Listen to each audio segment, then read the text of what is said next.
ఏంటి కర్రపుచ్చుకుని వచ్చా అనుకుంటున్నారా? మళ్ళీ టీచర్ అవతారం ఎత్తి జగన్మోహన్ రెడ్డిని పాఠాలు చెప్పి ఫస్ట్ ఆఫ్ ఆల్ ఎథిక్స్ నేర్పించి చితగ్గొట్టాలనిపిస్తుంది. వీడేదో పొలిటికల్ సభలు పెట్టుకుంటున్నాడు అనుకో. అవసరం అండి, ఇప్పుడు రేపొద్దున దెందులూరులో ఎక్కడో సభ పెడుతున్నాడు. ఆ సభ పెడుతుంటే ఇక్కడున్న స్కూల్ పిల్లలందరినీ స్కూల్ మాన్పించేసి ఆ ప్రైవేట్ బస్సులన్నింటినీ మళ్ళీ ఫోర్స్ఫుల్గా వాళ్ళు ఇచ్చేది కాదు, ఫోర్స్ఫుల్గా ఇవ్వాలి అని చెప్పేసి డిఈఓల చేత వాళ్ళకి ఆర్డర్లు పాస్ చేయించి ఆ బస్సులన్నింటిని జన సమీకరణాలు చేయడం కోసం తరలించి ఇక్కడ ఇప్పుడు సభ కండక్ట్ చేయాలంట. అసలు వీడికి బుద్ధి ఉందా? రాష్ట్ర ముఖ్యమంత్రినా? అసలు ఎంత బాధ్యతాయుతంగా ఉండాలి? పిల్లలు చదువులు పోగొడతాడా? మొన్నటిదాకా ఏమో సంక్రాంతి సెలవులు అయ్యాయి, ఈరోజు మళ్ళీ సెలవు. అసలు సిలబస్లు అవ్వాలా వద్దా? ఫైనల్ ఎగ్జామ్స్ చూస్తుంటే దగ్గరికి వచ్చినాయి. మళ్ళీ పొద్దున్న ఇంకొక న్యూస్ చూశాను.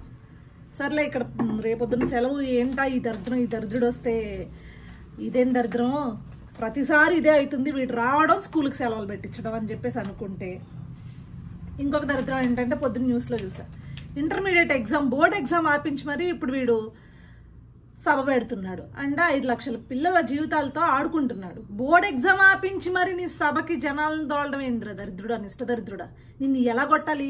నాకు తెలిసి కర్ర సరిపోదు నీకు.